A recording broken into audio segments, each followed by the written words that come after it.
Poser en préambule simplement une question simple. Tout le monde connaît bien sûr le texte des 10 commandements. Un paradoxe a tout de suite alerté nos plus grands chachamim, et celui que je cite ici, c'est pas moins que Rabbi Yehuda Halevi, le fameux philosophe du Moyen-Âge, un des grands maîtres parmi les grands, et qui a posé une question à Rabbi Abraham ibn Ezra, lui aussi un des grands commentateurs du Haut Moyen-Âge. Et il lui a dit: comment se fait-il que les 10 commandements commencent en ces mots: je suis l'Éternel qui t'ai fait sortir du pays d'Égypte. Si les 10 commandements sont la carte de visite de Dieu, comment peut-il se présenter, demandait Rabbi Yehuda Halevi, avec un événement tellement spécifique comme la sortie d'Égypte?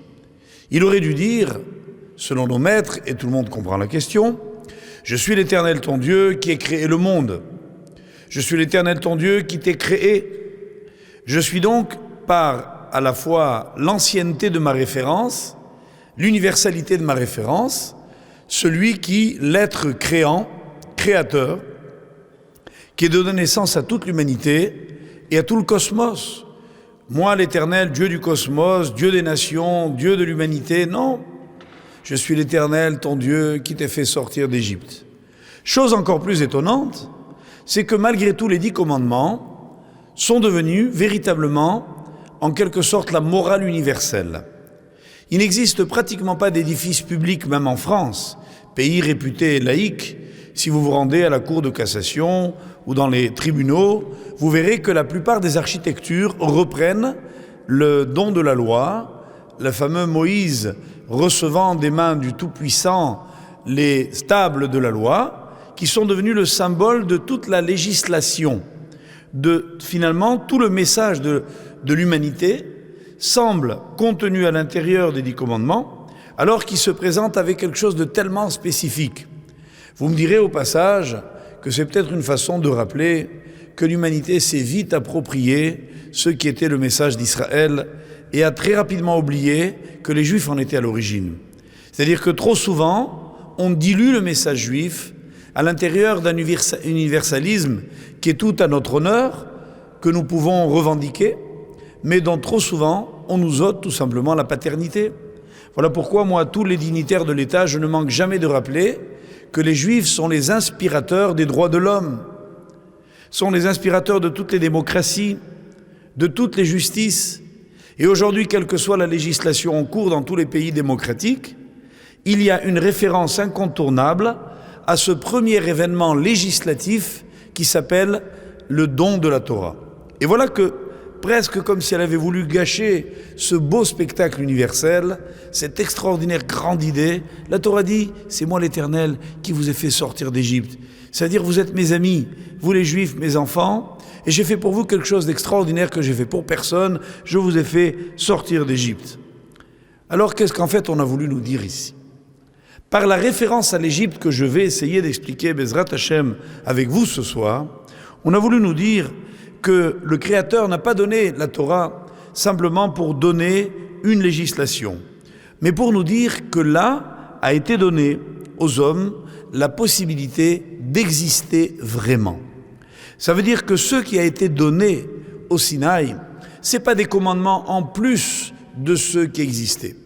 Comme les hommes savaient depuis l'origine des temps qu'il était interdit de tuer avec le crime de Caïn qui a assassiné son frère Abel, et c'était donc devenu l'un des thèmes majeurs de la conscience humaine, le refus du crime d'assassiner autrui, et on est venu ajouter d'autres choses, quelque chose de plus. En fait, nos Chachamim disent, nos sages expliquent, que ce qui s'est passé ce jour-là, c'est une communication faite au peuple juif d'accéder à un nouveau niveau de vie, exactement comme il existe une vie biologique, un niveau inférieur d'existence qui implique des lois. Par exemple, Dieu, en créant l'homme, le corps, implique dans sa création des nécessités. Respirer, manger, dormir sont des besoins. Ça veut dire qu'il est impossible de faire l'économie de toutes ces fonctions vitales. Le corps tel qu'il est organisé par le Créateur implique que l'homme lui accorde l'attention minimale. Celui qui refuse de respirer meurt immédiatement. Celui qui refuse de dormir meurt en quelques jours. Celui qui refuse de mourir meurt en quelques jours, etc. C'est-à-dire que c'est des fonctions vitales.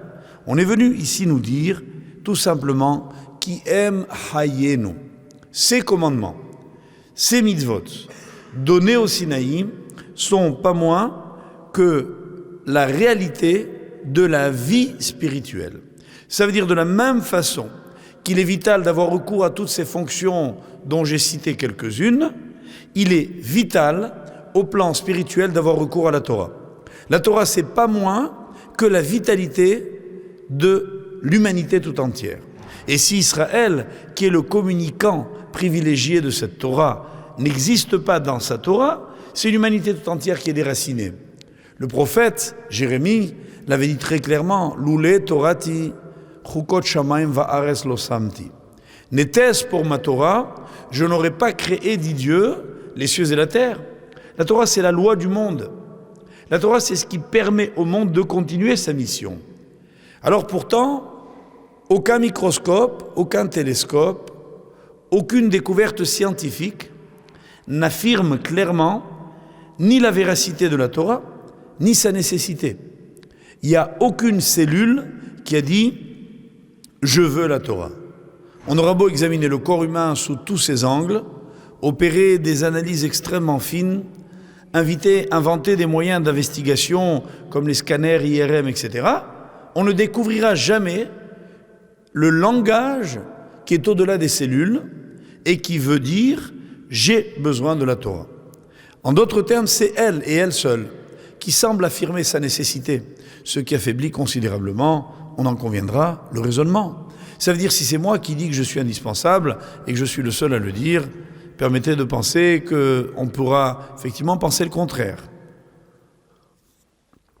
Or, si Dieu, entre guillemets, a procédé de la sorte, c'est que bien évidemment, il ne voulait pas déposséder l'homme du plus beau cadeau qu'il lui avait jamais fait et qui s'appelle le libre arbitre. La plus grande richesse de l'être humain, c'est la capacité de pouvoir refuser ce qu'on ne lui impose pas. Or, contrairement aux apparences, la Torah ne s'impose pas. Elle n'est pas une réalité qu'on peut nier simplement en disant « bon, elle n'existe pas ». Oui, elle peut s'imposer, on peut la refuser. La liberté reste totale. Il n'y a aucune nécessité biologique qui impose la Torah. Il n'y a pas un phénomène comme la respiration, le sommeil ou l'alimentation qui vient nous dire « sans Torah, vous mourrez ». Et vous pourrez les uns et les autres me démontrer à l'infini que des tas de gens que vous connaissez n'ont jamais eu la moindre aspiration spirituelle, jamais eu le moindre besoin spirituel et vivent 100 ans en plus en bonne santé. Et qu'à contrario, on vous dira, il y a des gens très religieux qui tombent malades, il y en a qui meurent jeunes, il y en a qui ont des problèmes de toutes sortes. En quoi la Torah est-elle vitale? Où est cette démonstration? Alors je m'empresse de vous dire, pour gagner du temps, le vôtre surtout, et un peu le mien, que ce n'est pas du tout ça que je dis.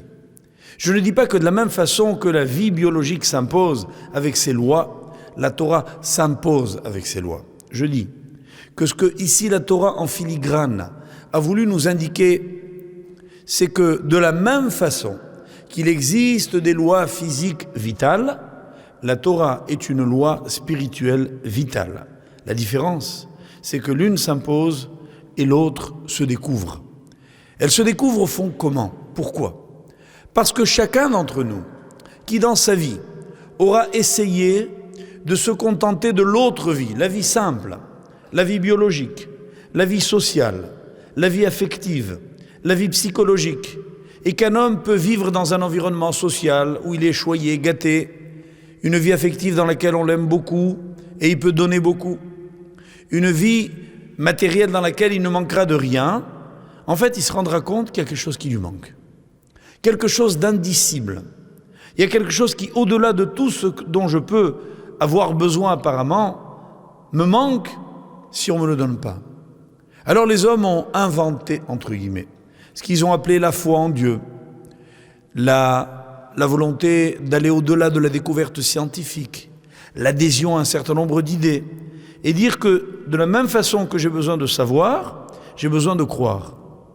Et c'est vrai que les gens croient en des tas de choses. Ça peut être la magie, ça peut être l'idolâtrie, ça peut être la science, ça peut être ce qu'on voudra, une chimère, mais j'ai besoin de croire. Alors sans doute que déjà là, on n'a non pas une preuve, mais un indice que l'homme a besoin de vivre. Or, un juif qui incarne la Torah est un homme qui, lui, n'a pas ce besoin, parce qu'il est assouvi en permanence, parce qu'il se nourrit à chaque instant d'un équilibre qui est beaucoup plus qu'un équilibre mental et intellectuel et psychique, affectif ou autre, c'est un équilibre nishmatique, c'est-à-dire qui procède de l'âme. Un homme qui accomplit les mitzvot est quelqu'un qui sent au fond de lui que rigoureusement rien dans la vie ne lui manque. Il y a une sorte de plénitude de l'acte, une sorte de bonheur intérieur, une sorte de sérénité inexplicable qui émane de ce que, effectivement, on est assouvi par le bien que l'on fait de tous les besoins qui sont des besoins que j'ai qualifiés de spirituels. D'autres pourront y apporter dans d'autres religions des supplétifs ou essayer de les remplacer d'une façon ou d'une autre. Mais ce que veut être ici le phénomène de la révélation qui s'appelle Matan Torah, c'est l'instant et le lieu dans lequel Dieu a dit aux hommes comment il fallait procéder pour réussir à faire cette démarche. Alors, dans la pratique, qu'est-ce que ça veut dire? Ce que l'Éternel a voulu dire, c'est pas qu'il est Dieu parce qu'il nous a fait sortir d'Égypte. Il est mon Dieu, je suis l'Éternel, ton Dieu, indépendamment de tout le reste. Mais je t'ai fait sortir d'Égypte. Asher otseticha me'eretz Misraim. Qu'est-ce qu'il a voulu, entre guillemets, ajouter? Il a voulu dire que ce Dieu, ce grand Dieu, créateur de tout, de toutes les cellules et de toutes les molécules que tu vas découvrir dans ton histoire, sache que lui qui a créé le monde par 10 paroles, il a donné la Torah par 10 paroles. Ça veut dire que le parallélisme que l'on fera à chaque instant dans la tradition juive entre la création du monde et le don de la Torah n'est pas simplement fortuit, le chiffre au pif, on a dit 10 comme on aurait dit 12. Ça correspond à quelque chose d'extrêmement profond. Ce profond, la Torah l'explique. Dès l'origine, on me dit que Dieu a créé le monde avec 10 paroles. Ça veut dire que la structure profonde du monde est basée sur un chiffre qui s'appelle la dizaine. Cette dizaine, chiffre donc explicatif de la façon dont le monde a été créé par Dieu, va trouver son prolongement, sa justification, sa véritable dimension, le jour où au Sinaï on nous donnera les 10 commandements. Et qu'est-ce qui s'est passé entre-temps? Eh bien, quand on regarde la Torah avec un minimum d'attention, on s'aperçoit que ce chiffre 10 a déjà été utilisé une fois par Dieu. C'était en Égypte, justement, lors des 10 plaies d'Égypte, précisément. Et là, déjà tout s'éclaire.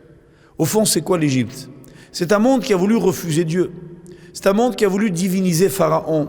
C'est un monde qui voulait dire que le Nil est nourricier, que la terre est nourricière, qu'on n'a besoin ni de Dieu ni de ses prophètes, et que nous, les Égyptiens, on se suffit à nous-mêmes. Discours que l'on retrouvera tout au long des civilisations, qui diront « j'avais pas besoin de cette hypothèse, Dieu n'existe pas ». Alors, qu'est-ce qui va se passer en Égypte? Ce refus, cette obstination du Pharaon à laisser sortir les Juifs d'Égypte, c'est pas simplement de l'entêtement, c'est un défi lancé au Créateur. « Mi Hashem asher eshma bekolo » disait Pharaon. Qui est Dieu pour que je l'écoute? En quoi ai-je besoin de lui? Alors voilà que ce Dieu va venir et qui va prendre ce fleuve nourricier, va le transformer en sang. Cette terre, elle la transformer en vermine. Cette faune, elle la transformer en animaux sauvages. Cet homme, elle le transformer entre guillemets en cadavre. Tout va changer. Les lois de la nature vont d'un seul coup être bouleversées. Dieu va faire son irruption dans le monde de la matière et va démontrer à Pharaon, qui sera obligé de le reconnaître, En kamoni bechola aretz. Le cri va se pousser un jour, il n'y a pas d'autre que moi dans tout le pays. Dieu, une fois, pas deux, et jamais une deuxième fois dans toute l'histoire, va venir dans le monde de la matière la plus obscure et va affirmer son existence en transformant cette matière au gré de sa volonté. Voilà pourquoi nous, Juifs, 3300 ans après, qu'est-ce que la sortie d'Égypte? Ce n'est pas simplement une façon de se souvenir des cadeaux que Dieu nous a faits, de notre libération de la condition d'esclave, c'est nous souvenir de la maîtrise parfaite, totale, absolue du Créateur de sa création. Il est capable de la prendre, entre guillemets, de jouer avec et de tout transformer et de donner la preuve même à celui qui refuse de le croire sur tous les plans et qui en a les moyens intellectuellement. Pharaon était un être au-dessus de la moyenne. Il avait des chachamim, des sages, qui réussissaient à faire un certain nombre de prodiges, comme pour donner l'équivalent de Moïse. Et en fait, il va s'avouer vaincu. Le grand succès de la sortie d'Égypte, ce n'est pas la sortie des Juifs, c'est le fait que le Pharaon ait été obligé de plier le genou. C'est le fait que la matière ait été soumise au Créateur et que preuve en ait été donnée publiquement et que les sages d'Égypte incrédules et pseudo-scientifiques diront « Etzba Elokim hu ». C'est le doigt de Dieu. Oui, j'ai vu la main de Dieu Vayar, et Ayad Agedola. Cette main puissante, symbole de l'intervention, elle est apparue, on ne pouvait plus discuter. Alors le monde, que va-t-il faire ce monde? À son insu, il va dans la Déclaration universelle des droits de l'homme supprimer le paragraphe sur Dieu, mais il saura qu'il l'a effacé. Il dira au fond, ce Dieu, quand il a prouvé sa force, pas quand il a créé le monde. De cela, je peux toujours dire qu'il y a des hypothèses qui pensent que le monde a été créé par hasard. Et jusqu'à aujourd'hui, en Sorbonne, on continue d'exposer des thèses qui disent que le monde a été créé et le produit du hasard. Et qu'à l'origine, quand on va littéralement à la genèse de la biologie moléculaire, il y a autant de savants pour dire le monde a toujours existé ou le monde a été créé par le fruit du hasard que d'autres qui diront il est le produit d'une volonté et c'est scientifiquement démontrable. Et on va laisser les savants se débrouiller entre eux. Nous, on va oublier tout cela. Le monde de la création n'est pas le monde du juif. C'est pas ce Dieu-là, entre guillemets, qui est mon Dieu. Celui qui est mon Dieu, Hashem Elokecha, Asher hotzeticha meretz Misraim. Moi, je sais de quoi je parle. Mon père m'a raconté. Et son père, à lui, le lui avait dit, lequel l'avait reçu de son propre père, et ça fait 3300 ans que ça dure. Et on nous a raconté, les Ma'an Tessaper, afin que tu racontes, Veigata le bincha. L'histoire juive, c'est très simple. C'est un événement unique qui a été rapporté avec fidélité, avec fiabilité, pendant toutes les générations jusqu'à la fin des temps. Et moi, on ne me fera pas croire autre chose. Moi, juif, je sais d'où je viens. Je viens d'un pays qui s'appelait l'Égypte. Pas pour savoir où je suis né, pas parce que j'ai besoin d'un lieu dans ma carte d'identité pour dire où je suis né, lieu de naissance. Non, c'est les circonstances de ma naissance qui m'intéressent. Moi, juif, je suis le produit de cette intervention divine, colossale, qui a provoqué un cataclysme dans les lois que Dieu a voulu une fois et une seule changer pour qu'on n'oublie jamais qu'il en est le maître incontesté. Simplement, vous savez ce qu'est le temps? Déjà on dit de la Shoah, les révisionnistes, qu'elle n'aurait pas existé, qu'elle n'avait pas cette dimension, qu'elle est un produit de l'imagination, alors que les fours sont encore chauds. Qu'est-ce que l'on peut dire de l'Égypte, plongée dans la nuit des temps, avec comme seule référence quelques savants, égyptologues, qui chercheront en vain sur des pyramides des traces tout à fait fugaces d'un peuple inexistant. Parce que l'on a soigneusement effacé, comme on l'a fait tout au long de l'histoire, où on a voulu effacer les traces du passage du peuple juif.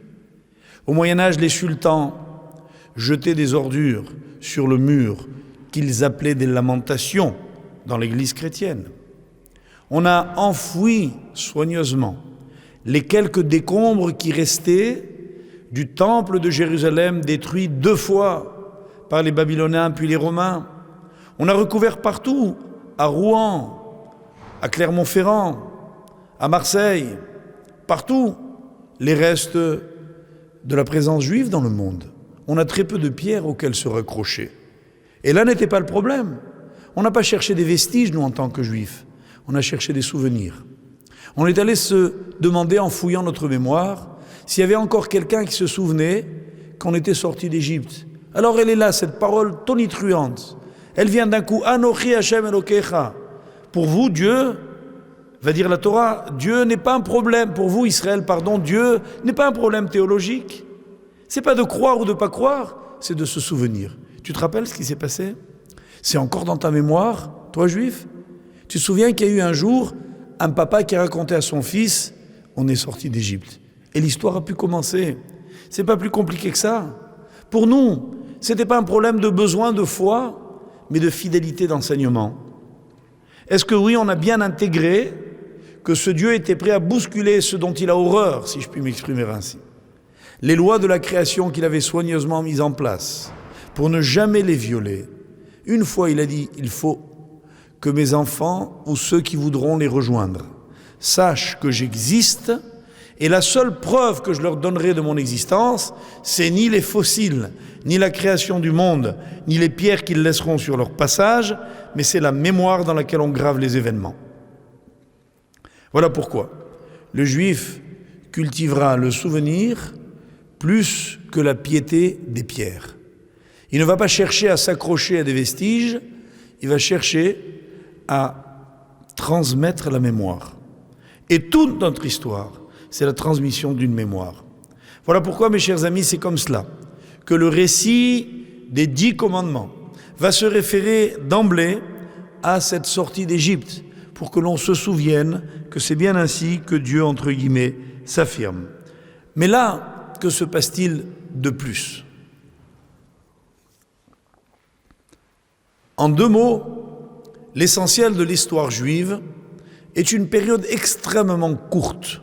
Elle dure très précisément 50 jours, du jour de la sortie d'Égypte jusqu'au jour de Shavuot.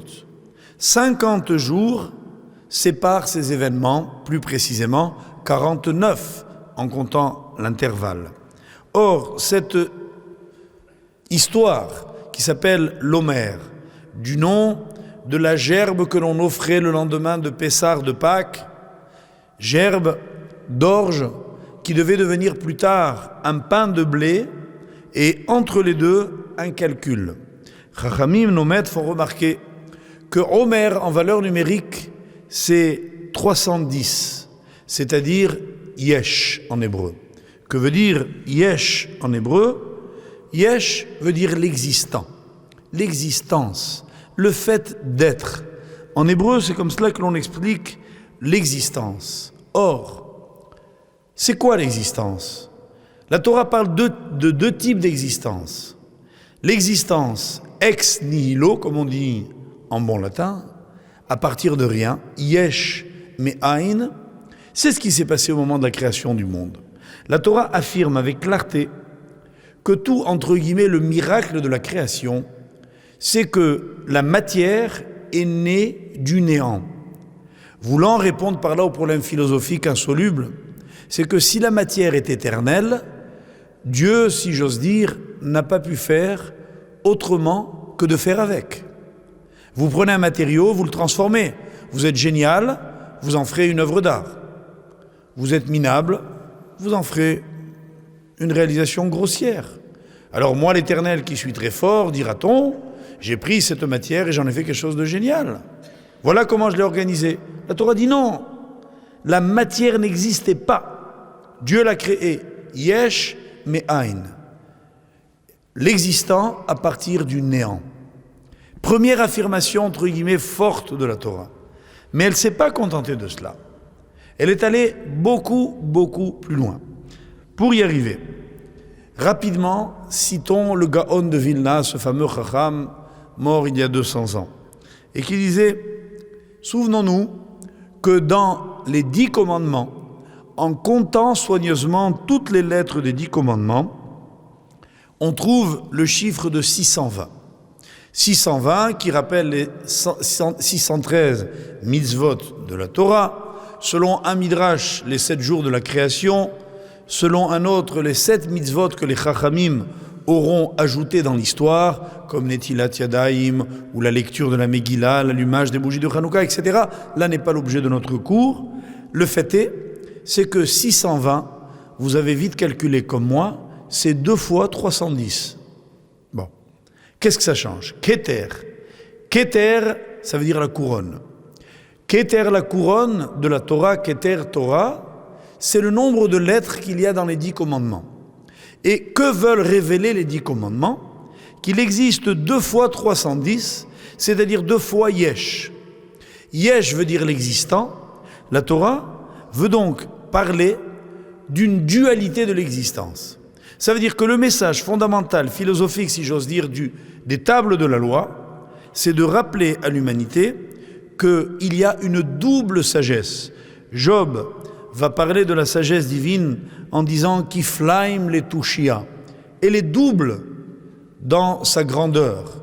Elle est prodigieuse doublement. Ça veut dire que lorsque l'on veut essayer de comprendre ce qui se passe dans le monde, on a besoin d'atteindre 2 niveaux, pas un. Un deuxième niveau. Le premier niveau, quel était-il? Très simple. Bereshit bara Elohim, au début, Dieu a créé le monde. Et le Targum, la traduction en araméen, qui pour nous n'est pas une simple traduction, vous allez le voir tout de suite, mais une explication, traduit Bereshit par Bechuchmeta. Bechuchmeta, c'est-à-dire par la sagesse, Bechochma en hébreu. Dieu a créé le monde par la sagesse. Ça veut dire que d'emblée, quand on veut réfléchir, ce que le monde fait depuis des milliers d'années, on se penche sur l'œuvre de la création. On examine l'organisation du monde. On cherche à investiguer le corps humain. On voit tout ce que Dieu a créé, les étoiles extraordinaires. On invente des instruments de mesure, d'investigation, et on découvre cette chokhma, bechuchmeta. Et on va dire c'est extraordinaire comment le monde est fait. Qu'est-ce qu'il y a à découvrir? On voit aujourd'hui tout ce que l'on découvre au plan de la biologie, qui c'est absolument passionnant. On réussit à créer des êtres qui peuvent être des clones, des doublons d'une autre création. On réussit à faire des méthodes d'insémination absolument prodigieuses. Et tous les jours, on écoute, on regarde, on constate, on s'émerveille de nouvelles découvertes scientifiques, médicales et autres. Ça, c'est Bechuchmeta bara. Dieu a créé le monde avec cette sagesse. Mais la Torah nous apprend qu'il y a plus. Il y a à étudier le Yesh Me'ain et il y a à étudier le Yesh Me'yesh. Ça veut dire l'existant du néant et l'existant de l'existant. Ça veut dire que le deuxième niveau de sagesse, qui n'est pas un niveau visible, qu'aucun microscope, qu'aucun télescope jamais ne situera, ne découvrira, cette sagesse-là qui s'appelle en hébreu le Yesh Anistar, l'existant caché, ne se révèle pas de façon spontanée. La Torah est donc venue nous dire dans les 10 commandements. Elle l'a fait d'abord par une valeur numérique simple, 620. Vous croyez par hasard? Non. 620 égale 2 fois lettre. Ça veut dire que si tu abordes le phénomène de la Torah, tu vas découvrir que dans ce monde qui est déjà tellement merveilleux, qu'il va littéralement fasciner les humains pendant des millénaires, qui vont jamais, s'ils sont honnêtes, sincères, et il y en a beaucoup qui le sont, découvriront que cette nature est véritablement très belle, très sage, très riche, et ils vont s'investir pour la comprendre et la découvrir. Voilà que viendront d'autres sages, dont le Gaon, le fameux maître, dira qu'ils étaient en allusion dans ce verset de Job, chapitre 12, verset 12, où là-bas, Job donne la définition du sage qui s'appelle en hébreu Shishim. Bishishim Chochma, dit ce verset. C'est dans les anciens que se trouve la sagesse. En hébreu, à part le mot zaken, qui veut dire ancien, sage, il y a un synonyme qui s'appelle yashish. Le yashish, avec, pas le hashish, attention, ne trompez pas, le yashish avec un yud au début, s'écrit yud, shin. Vous avez remarqué, valeur numérique, 620, 2 fois yesh. Qui est ce fameux sage dont parle le livre de Job? C'est celui qui est capable de découvrir non pas le yesh me'ain, mais le yesh mi-yesh, d'où son nom, yesh. D'accord? Et en fait, c'est un peu ce que rêvent les Anglais. Les Anglais toujours vous disent yes, yes. Mais en fait, ils font une toute petite erreur de lecture. Ici, il s'agit de dire yesh, d'accord? D'essayer d'aller un tout petit peu plus loin, de voir qu'il y a à comprendre au-delà de ce que la nature est capable de montrer. Et ce que l'on veut nous indiquer, puisque c'était, rappelez-vous, la valeur numérique de Homère, l'Homère va nous montrer qu'en partant de la sortie d'Égypte, c'est-à-dire le constat que Dieu est intervenu par les 10 plaies, on va arriver aux 10 commandements qui vont nous permettre de découvrir non plus Yesh, valeur numérique de Homère, mais Keter, le double de cette valeur numérique. Ça veut dire le double sens de la vie. On est donc maintenant plein dans le sujet. Qu'est-ce qu'a été le don de la Torah? Ce n'est pas des mitzvot ajoutés à d'autres mitzvot. Ce n'est pas des devoirs de plus que le Créateur a imposé à ses créatures. C'est une clé nouvelle qu'il leur a donnée pour découvrir la vie. L'Éternel a voulu dire à ses créatures, sachez que quand bien même vous passerez votre vie entière à faire des études et à chercher ce que veut dire le monde, vous n'en verrez que la face visible. Il existe une face cachée du monde, une face qui littéralement nous échappe. Et cette face, moi, Dieu, j'ai décidé de vous la révéler à l'intérieur d'un texte qui s'appelle la Torah, que je vais résumer. Chachamim, les sages, disent que toute la Torah est résumée dans les 10 commandements. Ça veut dire que toute la Torah s'exprime par le mot Keter. Keter, c'est la couronne. Et qu'est-ce que cette couronne? Eh bien, nos maîtres nous ont donné de cela une petite allusion. Quand vous regardez un Sefer Torah écrit, vous constaterez qu'il y a bien sûr des lettres hébraïques, au-dessus desquelles il y a des toutes petites couronnes, que l'on appelle en hébreu des tagim, qui sont aussi appelés dans le Talmud, dans la Gemara de Menachot, page 29, ktarim, des couronnes. Cette Torah va nous dire, je vais vous donner des lettres, c'est-à-dire un message intelligible, c'est-à-dire la face visible de la connaissance, et je vais aussi vous donner la face invisible de la connaissance. Et je vais appeler cette face Keter, la couronne.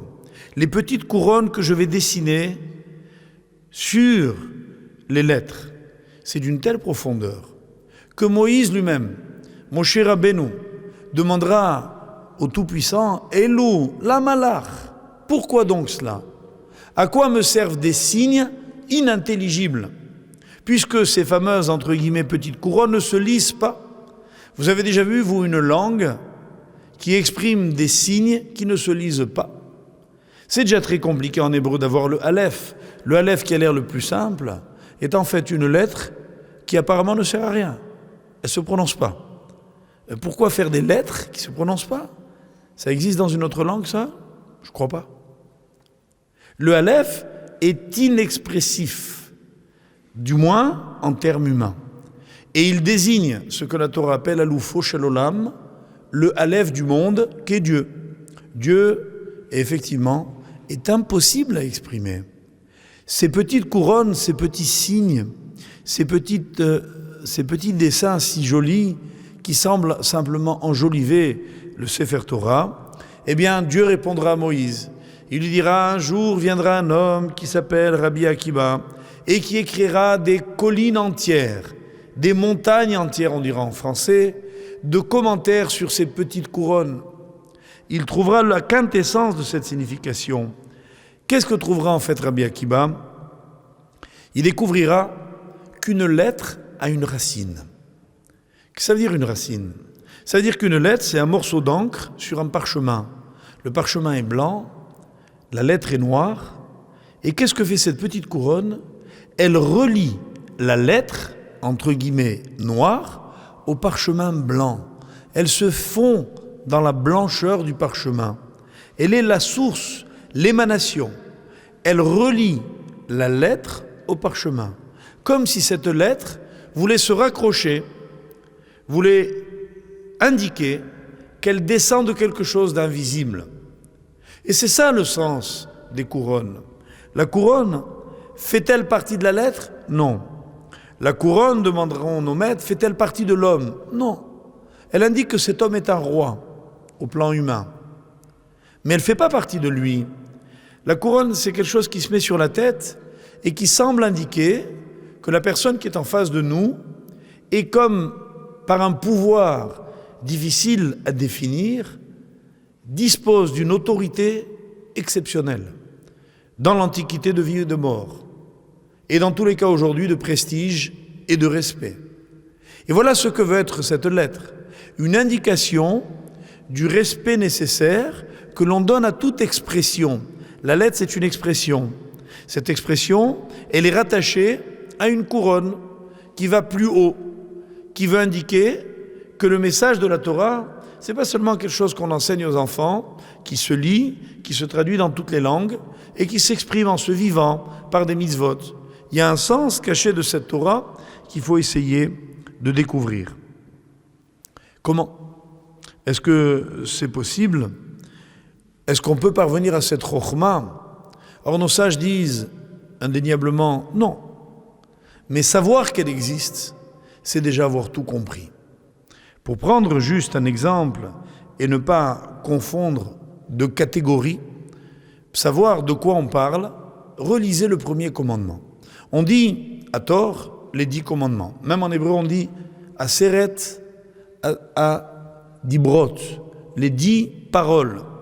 Pourquoi est-ce qu'on dit ça en hébreu? Pourquoi on ne dit pas Eser Mitzvot? Tout simplement parce qu'on se demande où est la première. Je la relis avec vous. Anochi Hashem Elokecha, Asher Hotzetzecha me'eretz Misraim. Je suis l'Éternel, ton Dieu, qui t'ai fait sortir du pays d'Égypte. C'est un commandement, ça? Qu'est-ce qui est indiqué ici? Rien. Si la Torah avait dit « Tu croiras en l'Éternel, ton Dieu », elle ne l'a pas dit. Qu'est-ce qu'elle a donc voulu ici exprimer? Non pas « Gviut mitzvah », mais « Gviut metziut ». Je m'explique. Elle n'a pas voulu ici dire que l'essentiel du don de la Torah, c'était la prescription de mitzvot qui allait donner à Israël un cadre de vie et donc cette spécificité dans la pratique religieuse qui fera d'eux une nation si différente des autres peuples. Non. Elle a voulu d'emblée dire « Anochi ». Ça veut dire « Je suis venu ici, moi, affirmer que par ce phénomène qui s'appelle la Torah, vous découvrirez, sera révélée à vous une nouvelle qualité d'être. C'est la mort des fausses croyances. Quand une lumière s'allume, l'obscurité disparaît automatiquement. Ça veut dire que ce n'est pas un phénomène qui chasse l'autre. Devant l'un, l'autre n'existe plus. Quand on voit des ténèbres, on a l'impression qu'elles sont épaisses, qu'elles sont infranchissables comme une muraille. Il suffit d'allumer une lumière et tout est clair. On a l'impression que les ténèbres ont fondu, disparu, qu'elles sont, elles, devenues invisibles par la lumière qui les a littéralement transpercées. Ce phénomène physique frappant à la frontière du matériel et du spirituel qui s'appelle la lumière, qui est une énigme parmi les plus grandes énigmes de la nature, pour la Torah, est l'expression précise du don qui s'appelle Matan Torah. Ce qui s'est passé au Sinaï, c'est ça. Dieu est venu et dit Anochi. Quand il dit Anochi, ce seul mot, tout s'éclaire. Il suffit de se rappeler qu'il y en a un qui existe, il s'appelle Dieu. Il existait avant moi, il existera après moi. Son existence ne dépend pas de la mienne, c'est moi qui dépends de lui. J'ai compris l'essentiel. Ça veut dire que je change de catégorie. On ne me demande rien. Je fais le constat que cette chose existe, je lis et j'admets, et tout est changé dans ma vie. Car enfin, mes chers amis, soyons sérieux et cohérents. Ou il existe ou il n'existe pas. S'il existe, et si par conséquent on admet cette existence, regardez comment nos vies seront différentes. Regardez comment à chaque instant, tout ce qui s'impose, s'imposera différemment. Chaque fois, dira le Talmud, par exemple dans la Gemara de Baba Metzia, page 59, que Dieu dira « Je suis l'Éternel ton Dieu » Veyareta me Elokecha, davar amasur la lève, dira la Gemara. C'est quelque chose qui dépend du cœur. Ça veut dire que personne ne voit. Par exemple, lorsque la Torah dira l'otonu ish et amito, vous ne molesterez pas votre prochain, vous ne tricherez pas, ça ne veut pas dire une tricherie qu'un tribunal humain est appelé à déceler et à condamner, mais même une fausse indication. Le Talmud dira par exemple que si quelqu'un vient nous demander un renseignement en nous disant « sais-tu où je peux trouver de l'avoine pour mes chevaux, de l'essence pour ma voiture ?» et qu'on lui dira là-bas au fond, tout à fait à droite, 3 km jusqu'au bout, etc. Et nous, on sait qu'il n'y avait pas de station-service. Il va y aller, il va chercher, il ne va pas trouver, il va revenir, il ne va pas être content. Et il nous dira « mais vous êtes moqué de moi ?» On lui dira quoi, il n'y a pas de station? Non? Ah, je ne savais pas. Qui pourra nous condamner? Qui? Personne. On ne savait pas. On ne savait pas. On dit, je ne sais pas. Ah, je me suis trompé. Alors la Torah vient et dit, Ani Hachem. Lui, il ne sait pas. Mais moi, je sais. Ça change tout. Quand je me trouverai tout seul dans une chambre et qu'il n'y a personne pour me voir, aucun œil électronique pour déceler ma présence, aucune caméra pour fixer mes gestes, aucun micro pour appréhender mes paroles, et que je continuerai de respecter Dieu, c'est la preuve que je reconnais qu'il existe. La Torah dit tout le reste, c'est du cinéma. Celui qui va à la prière, qui se prosterne, qui bouge, qui remue, qui crie, qui chante, ce que vous voudrez, c'est peut-être vrai, c'est peut-être faux. Pourquoi? Parce qu'il y avait quelqu'un pour voir. Quand il n'y aura pas quelqu'un pour voir, et qu'on fera quand même quelque chose, c'est la preuve qu'on le fait pour personne, sauf pour lui. Et en fait, cette existence ne s'impose pas. On l'admet ou on la refuse. Et en fait, vous verrez que dans votre vie comme dans la mienne, il y a une foule d'incohérences, parce qu'au fond de nous, on ne croit pas vraiment. C'est clair que si on croyait, que si on savait qu'il était là partout, toujours, tout le temps, qu'il n'y avait aucun endroit où je pouvais échapper à sa présence, où l'intimité n'existe pas, jamais, nulle part, où finalement, tout est quelque part dirigé, commandé, voulu par lui, mais tout est différent. L'appréhension des épreuves de la vie, le regard sur la maladie, le sens des épreuves, la signification des événements politiques, tout a un autre sens. Mais les implications de l'existence de Dieu sont énormes, incommensurables, impossibles à décrire. Et à qui voulez-vous les imposer quand il n'aura pas voulu, lui, les accepter? Lui démontrer, c'est en faire un phénomène rationnel, donc limité. Par définition, ce que l'on accepte n'a pas de limite. Par définition, ce que l'on accepte en a toujours une, notre volonté. Si ce n'est pas ma volonté qui fixe la limite, alors, effectivement, tout est possible. Et finalement, vous voyez bien que ce que l'on fait pour ceux que l'on aime, on n'est pas prêt à le faire pour ceux que l'on redoute. Il y a des choses que je fais parce que je suis obligé. Je ne veux pas perdre mon emploi, je ne veux pas perdre la face, je ne veux pas perdre la vie. Alors je négocie, je navigue, j'évite, je fais semblant, je subis. Mais lorsque j'ai choisi, lorsque j'aime, vous pourrez faire ce que vous voulez. Vous ne m'empêcherez jamais de faire ce que j'ai décidé de faire. Et finalement, ce qu'a voulu dire la Torah très simplement, Anochi Hashem Elokecha, je suis l'Éternel ton Dieu. En d'autres termes, ça ne se négocie pas. Ou tu acceptes, ou ce n'est pas la peine de te l'ordonner. Tout le reste va dépendre de cela. La première parole, comme la première création. Quand on compte, on dit Be'asara ma'amarot nivra haolam, le monde a été créé par 10 paroles. Allez-y, mes chers amis, comptez-les. Il y en a 9. Et où est la 10e? Et le Talmud répond, c'est la première. Bereshit bara Elokim. Or là-bas, qu'est-ce qu'on dit? Rien. Si ce n'est que Dieu a créé le monde. Tandis qu'après, il y aura marqué et Dieu dit que la lumière soit. Et Dieu dit que les animaux, les plantes, etc. existent. À chaque fois, il a dit, mais là, il n'a rien dit. Il a juste rappelé, entre guillemets, que c'est lui qui avait tout créé. Affirmation de base. C'est d'elle que dépend tout. La Torah est chimérique. Elle est ce que vous voudrez. Si vous n'acceptez pas le premier des commandements, qui n'en est pas un. Anochi. Je suis. Ça veut dire qu'on ne nous a rien demandé, si ce n'est d'adhérer de nous-mêmes à un principe qu'on accepte de ne pas remettre en question. Alors, cette existence, comment donc elle va maintenant se dérouler, puisque là, elle est un tournant, puisque là, ce peuple juif va arriver ce jour, le jour de Shavuot, à une perception nouvelle de toutes les réalités de la vie. Alors on résume, Israël est né en Égypte, là où il a reçu une perception du premier Yesh, du premier existant, laquelle un Dieu qui s'affirme à travers sa maîtrise des lois de la nature, par 10 plaies qui s'abattent sur la nation la plus orgueilleuse et la plus puissante du monde, qui refusait l'existence de Dieu. Premier constat. Ensuite, on arrive au Sinaï. Voilà qu'arrive un deuxième Yesh. Les 310 deviennent 620. On change de catégorie d'être.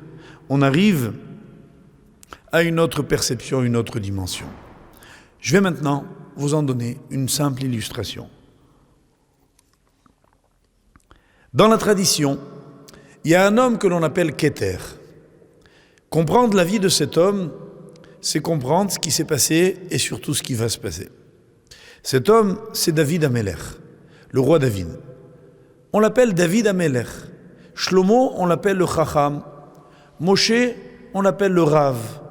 Yosef, on l'appelle le Tzadik. Abraham, on l'appelle Avinu, le père. Et lui, on l'appelle le Melech. Il n'y a pas eu d'autre roi. Il est le roi par excellence. Suivez bien, attachez vos ceintures parce que là c'est un peu difficile, on va décoller. Qui est David Amelech? Celui qui porte la couronne. Ça veut dire celui qui incarne cette valeur. Chose déjà étrange, si j'ose dire, David, le roi David, est né à Shavuot. Chose encore plus étrange, il est mort à Shavuot. Ça veut dire le jour où on a reçu nous notre couronne. Lui, il est devenu David, et il est, diront nos chachamim dans le Midrash, redevenu David.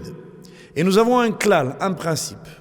Chaque fois, diront nos chachamim, qu'on nous dit un tel comme Moïse ou comme David est mort le jour de sa naissance, on nous dit, je vous cite littéralement le texte, c'est qu'il s'agit de 2 naissances. La première dans ce monde, la deuxième dans l'autre monde. C'est quoi naître dans l'autre monde? C'est réussir à confirmer par sa mort que notre vie en était vraiment une. Je dis souvent, je pense que vous l'avez enregistré, que quand on a peur de la mort, c'est clair que ça veut dire qu'on n'a pas compris la vie. C'est-à-dire que le sens de la mort, ce n'est que la fin de l'explication du sens de la vie. Les gens qui n'ont pas compris la mort, c'est des gens qui n'ont pas compris la vie. Dire qu'il ne faut pas se leurrer. On peut dire, oui, moi je comprends ce que c'est que la vie. Pas du tout. Vous avez compris ce que c'est le kiff. Celui qui aime que la vie veut vivre. Vivre, c'est quoi? Moi, je veux vivre. Vivre, c'est quoi? Aller avec les copains, Deauville, la Cannes, jouer en épin, sortir, week-end, boire, manger, chanter, etc. C'est ça la vie. Alors c'est clair que vous n'avez pas compris la vie. Voilà pourquoi vous redoutez la mort. Celui qui sait que la vie a un sens, et que ce sens ne se perd jamais, et que la mort donne accès à un autre sens. On n'arrête jamais de vivre. On est chaim, pluriel, toujours vivant. Jamais mort. Pas possible. La mort, c'est un concept qui choque. Elle n'est qu'un point d'arrêt à une forme de vie pour découvrir une autre forme de vie. C'est un passage. La mort, c'est un passage, très simple. Si on a bien intégré ça, alors il n'y a rien qui est redoutable, sauf de ne pas avoir compris. Oui. Et ça, il faut l'intégrer. Oui. Ça veut dire que tout homme va passer de l'un à l'autre. Souvenez-vous, c'est pas que j'aime les jeux de mots, mais le mot en hébreu qui veut dire vérité, émet, je vous l'avais dit un jour, il est décomposé en fait, il est composé de 2 mots. Met, mère, mort. La vie, c'est passer de sa mère à sa mort. Et entre les deux, il faut trouver la vérité. Et c'est ça le combat, émet. C'est-à-dire que celui qui a compris que ce terme clé qui s'appelle le émet, avant de passer de l'un à l'autre, il fallait absolument le découvrir, il est en plein dedans. La vie, c'est un cadeau qu'il faut mériter avant de le rendre. Dieu nous l'offre, il faut le gagner avant de le rendre. C'est-à-dire que la vie est gratuite. C'est la chose la plus belle, elle nous est offerte. On naît sans l'avoir demandé. On nous a offert la vie, nos parents et Dieu. Voilà pourquoi, et aux uns et à l'autre, on est éternellement reconnaissant. Vous direz ce que vous voudrez de vos parents, mais sans eux, vous ne seriez pas là. Donc rien que ça suffit pour leur dire merci toute la vie. Maintenant, il ne faut pas oublier qu'il y avait un troisième associé à notre venue au monde, c'est Dieu. Lui aussi, il a droit un peu d'égard, si j'ose dire. Et à lui, l'égard, c'est quoi? C'est de reconnaître le émet, c'est-à-dire de reconnaître qu'on a compris qu'on existait pour quelque chose. On cherche, ça prend du temps, il faut souhaiter en avoir. Si on aime la vie dans la Torah, c'est pas parce qu'on est des kiffeurs, c'est parce qu'on a peur de mourir sans comprendre. C'est la seule peur. La seule. Vous entendez? Les Chachamim me disent, voilà de quoi il faut avoir peur. De perdre le sens, de ne pas l'avoir perçu, de ne pas avoir compris. Là, effectivement, c'est grave de mourir trop tôt. Mais si, Baruch Hashem, on a pu découvrir, tout ce qu'on nous donne, c'est du cadeau, du bonus, tous les jours. Baruch Hashem, Baruch Hashem, Baruch Hashem, Yom Yom, disait David. Que Dieu soit béni jour après jour. Parce que si un jour j'ai compris, à la limite, j'ai plus besoin de vivre. Ah tiens, je vis encore, mais c'est fabuleux, c'est extraordinaire. Quoi? Je vais comprendre plus. Je vais comprendre encore. Je vais ajouter encore autre chose. Je vais essayer de découvrir un nouvel univers. Et cette force-là que l'homme peut avoir tous les jours de sa vie, elle va donner à sa mort une amplitude extraordinaire. Elle ne va plus être un moment redouté, simplement parfois dur dans ses circonstances, mais jamais effrayant. Parce qu'en fin de compte, il s'agit d'un autre passage. Qui nous l'apprend tout ça? Des hommes comme David, qui sont morts le jour où ils sont nés, comme pour nous dire que les deux événements sont équivalents. Entre mourir et naître, il n'y a qu'une différence de situation, pas de nature. La mort est une nouvelle vie, la vie est une nouvelle vie. Et je vous avais dit il y a quelques semaines dans un cours qu'en fin de compte, les hommes qui ont peur de la mort, c'est quelque part non pas seulement qu'ils n'ont pas compris, mais qu'ils se souviennent dans leur mémoire génétique qu'avant de venir ici-bas, ils avaient déjà peur de venir. Parce que l'homme a peur d'une chose, c'est pas de la mort, ni de la vie. Il a peur du changement.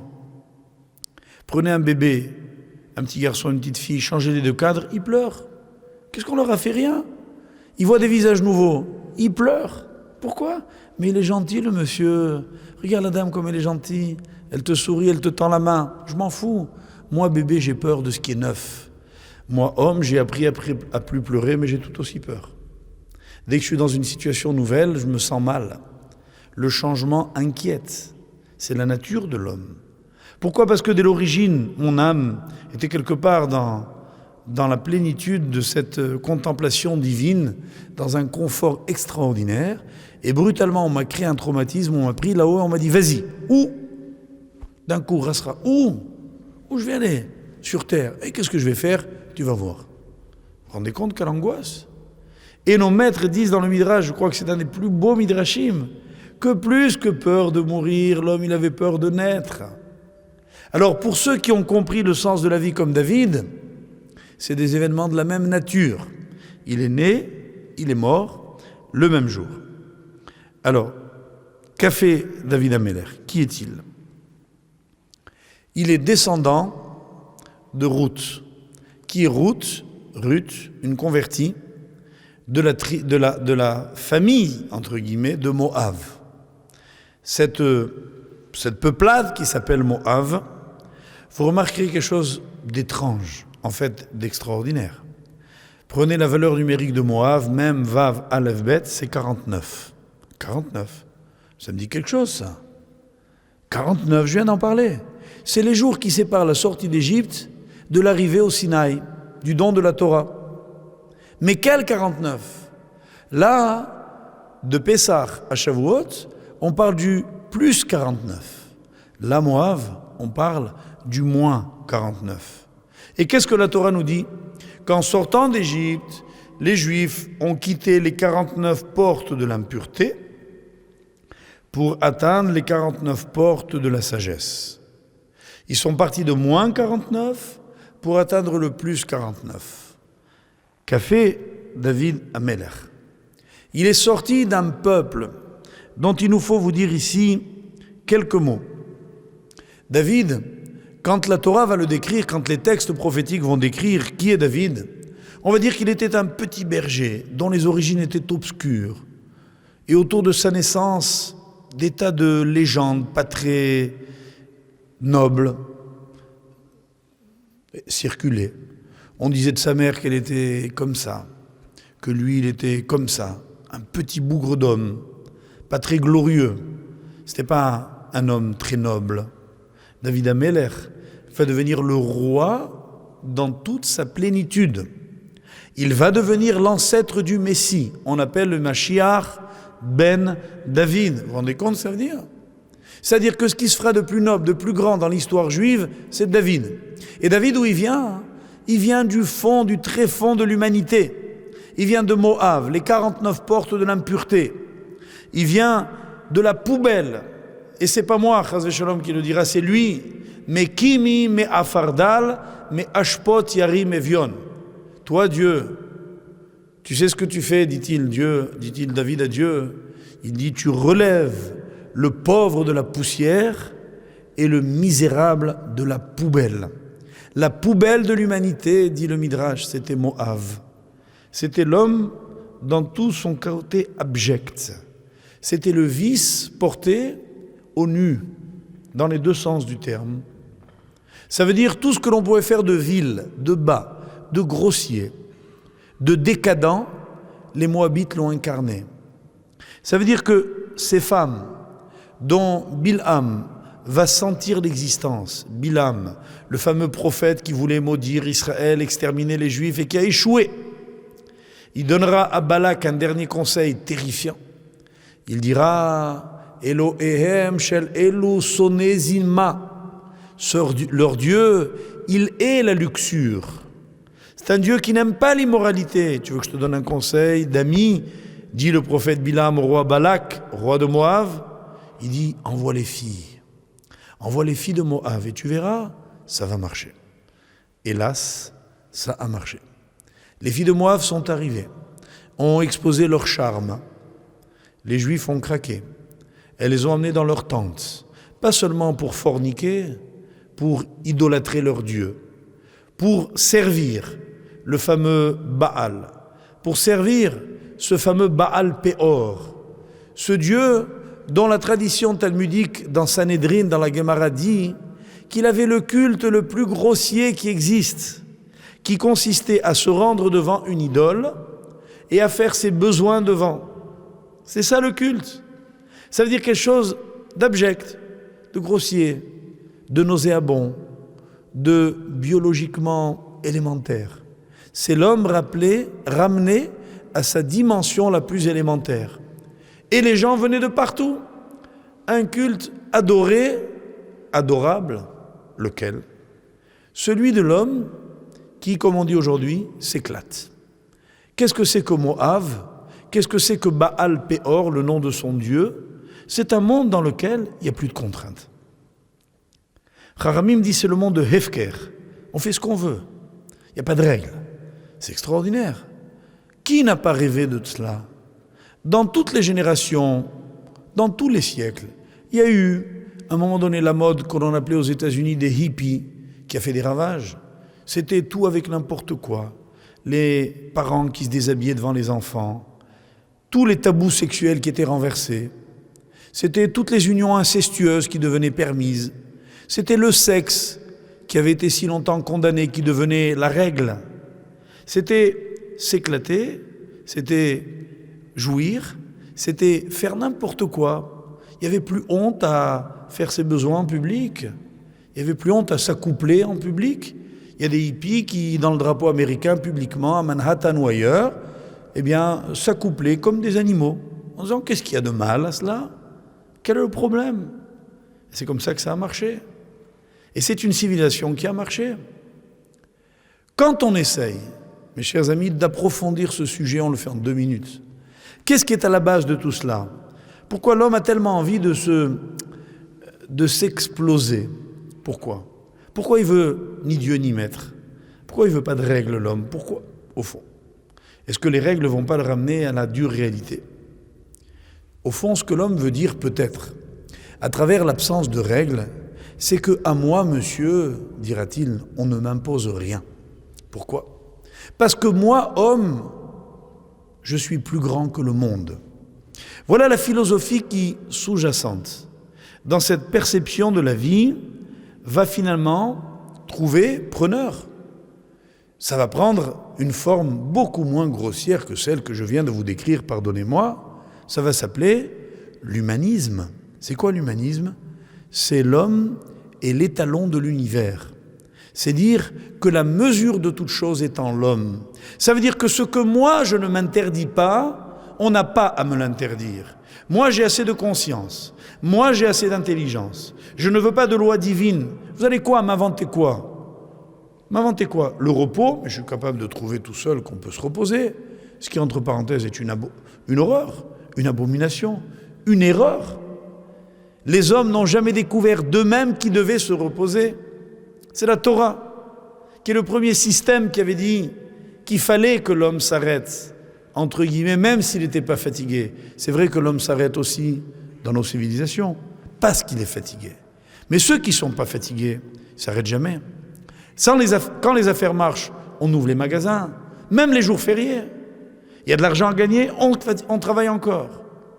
Il y a quelque chose à faire, on n'a pas fini. Il y a des choses à manger, on mange. Ah, viendront des maladies. Ah oui, là d'accord, je veux bien. Je m'arrête de manger. Ça couplé, d'accord. Ah, mais il y a le sida. Ah, alors pas avec n'importe qui. En d'autres termes, quand l'homme va se limiter lui-même, quand les circonstances l'obligeront à le faire, la fatigue, la maladie, tout ce que vous voudrez, qu'on lui impose, que la nature lui impose. Mais là, regardez le changement de système, l'extraordinaire différence. Voilà un être qui s'appelle Israël, qui n'est pas fatigué, Baruch Hashem, qui n'est pas malade, Baruch Hashem. Que va-t-il dire? C'est Shabbat. Mais vous vous rendez compte les clients qu'il y a dans le magasin? Vous vous rendez compte le travail qu'il y a sur le bureau? Vous vous rendez compte les contraintes qu'il y a? Je ne peux pas, Shabbat. Mais qu'est-ce qui vous oblige à? C'est pas vous, homme. Et d'un coup, le juif a inventé, entre guillemets, aux yeux de l'humanité, un système dans lequel les choses ne me sont pas l'émanation de mes propres conclusions logiques que la vie m'impose, mais que moi je décide. Il ne va pas manger. Vous n'avez pas faim? Non, je mange kasher. C'est quoi ça? Une nouvelle maladie? C'est quoi? Pourquoi c'est empoisonné? Oui. Et Chachamim disent qu'un homme qui observe les mitzvot doit avoir à l'égard d'une nourriture non kasher la même aversion qu'il aurait pour un poison violent qui est dans une denrée. On lui dit, tu sais, dans cette denrée, il y a un poison foudroyant. Il ne va pas la toucher. C'est le même dégoût que nous devrions avoir. Pourtant, c'est bon. Je ne sais pas si vous avez déjà goûté du non kasher, mais paraît-il que c'est délicieux. Et nous, on ne le mange pas. En plus, parfois même, c'est bon pour la santé. On viendra nous en convaincre. Et nous, on refusera. Au nom de quoi? Vous comprenez le fossé ici, la différence. Moab est une civilisation dans laquelle on va dire rien n'est interdit. Venez voir. Notre Dieu, il est super sympa. Il adore tout ce qui est vice. Vous vous rendez compte, avec un Dieu pareil, tout marche. La shonara, permis. Oui. Sexe, permis. Abus, permis. Vol, permis. Quel Dieu sympa? Les dieux sont sympas. Vous voyez? Les dieux sont sympas, c'est le monde tel que l'homme en rêve. La seule limite, c'est moi qui l'ai fixé. Quand j'aurai une crise de foie ou un problème de sciatique, je m'arrête. Ça, je ne peux plus. D'accord? Mais c'est tout. Pourquoi voudriez-vous m'arrêter avant? Je fais ce que je veux, quand je veux.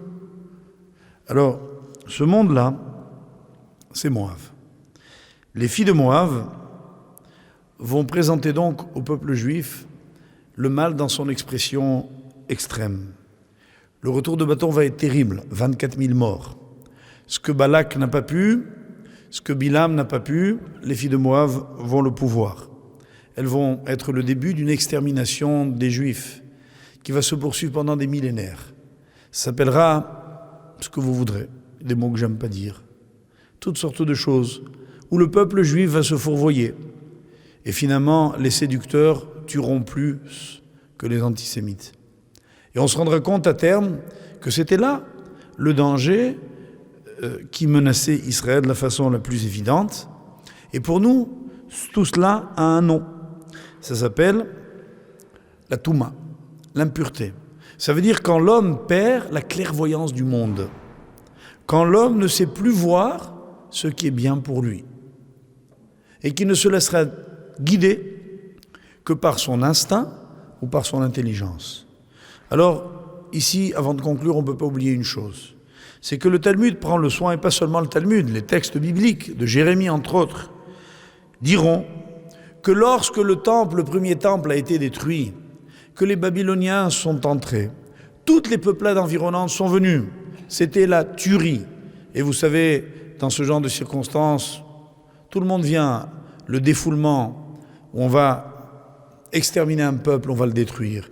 Et les textes bibliques et talmudiques disent que les nations sont allées et qu'elles ont dévalisé le temple. Et on a pris qui l'or, qui l'argent, qui les métaux, qui les étoffes, qui les boiseries. Les Moabites sont rentrés. Vous savez ce qu'ils ont fait, eux? Ils ont pris la Torah.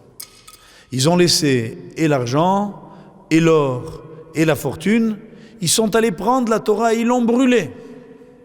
Ils ont dit comment cette Torah qui ose écrire « Lo yavo bik'al Hashem » les Moabites ne rentreront pas dans l'assemblée de Dieu.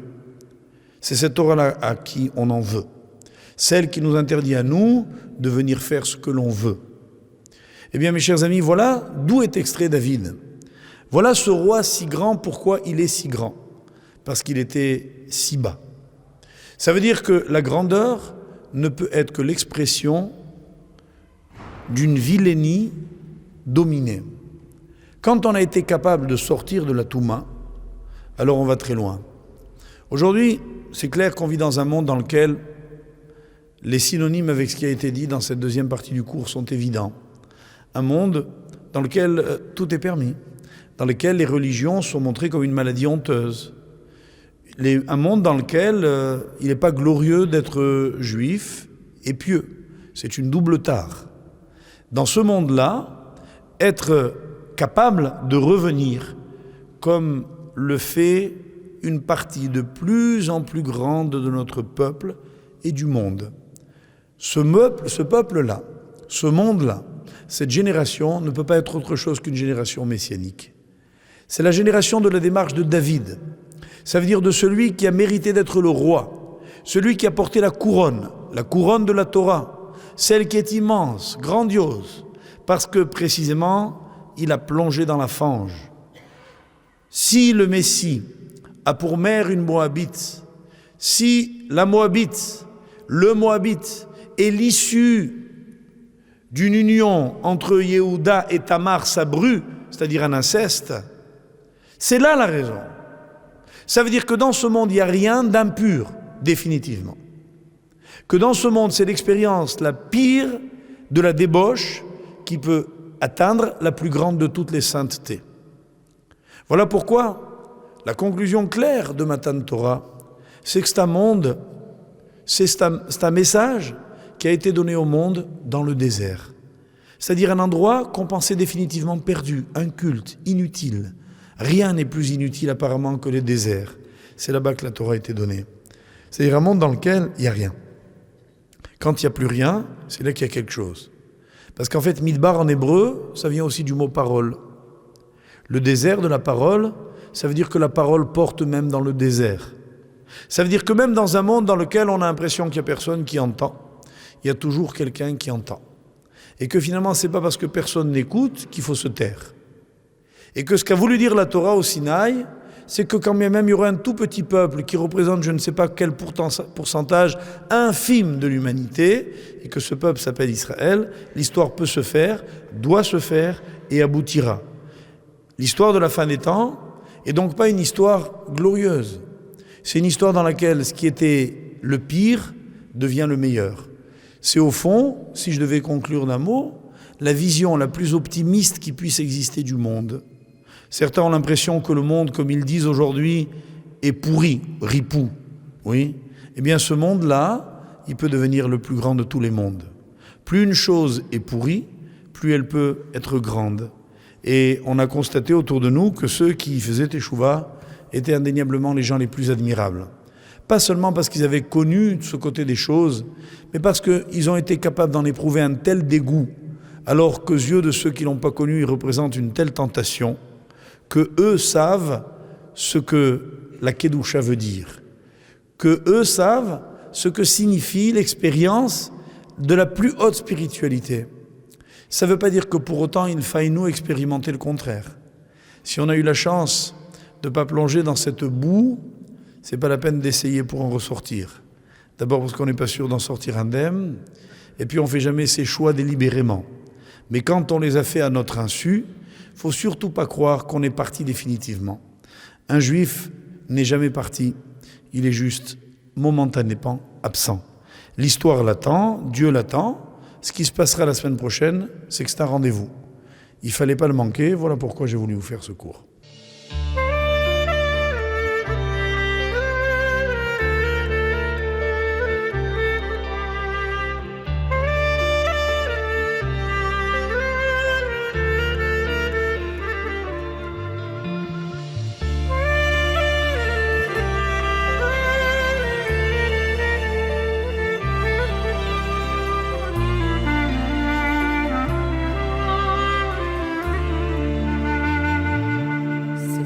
J'ai rêvé, j'ai vu comme un ange étudié.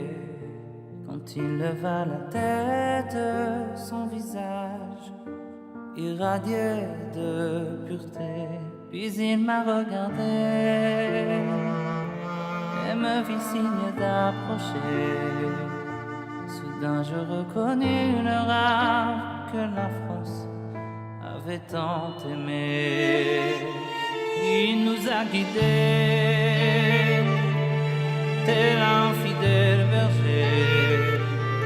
Il a mis la Torah entre nos mains et nous l'avons pratiquée. Il nous a rassemblés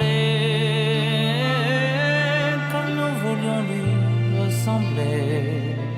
Cet espace vide que tu as laissé ne sera jamais comblé. Oh, Yosef Chaim,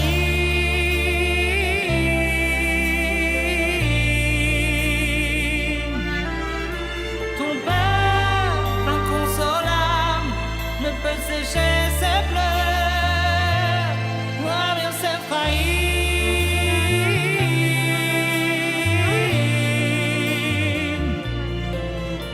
ton sourire à tout jamais est gravé dans nos cœurs. Et je sais que de là-haut, là où tout est beau, tu pries pour nous sans jamais t'arrêter. Continue de nous défendre et d'implorer.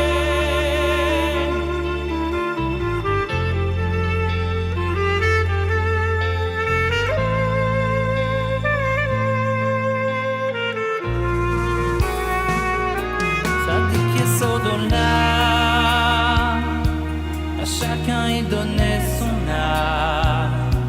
Et lorsque tous les autres parlaient à Dieu, lui il parlait à l'autre. Et jusqu'au dernier jour, il acceptait avec amour les épreuves endurées pour sauver le monde des mauvais décrets. Rav Yosef Chaim,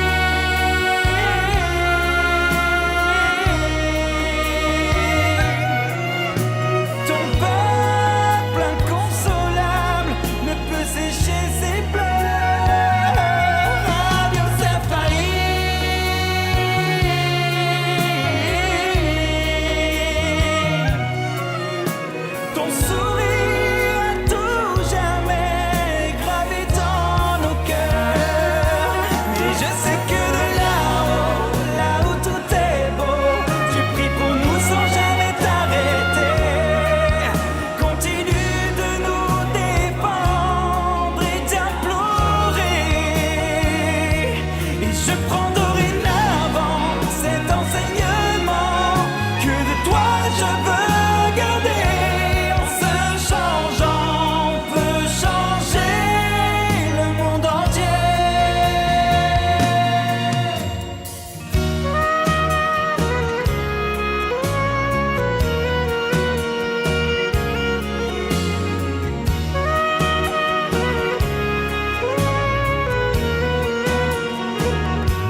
chers amis, bonsoir à tous.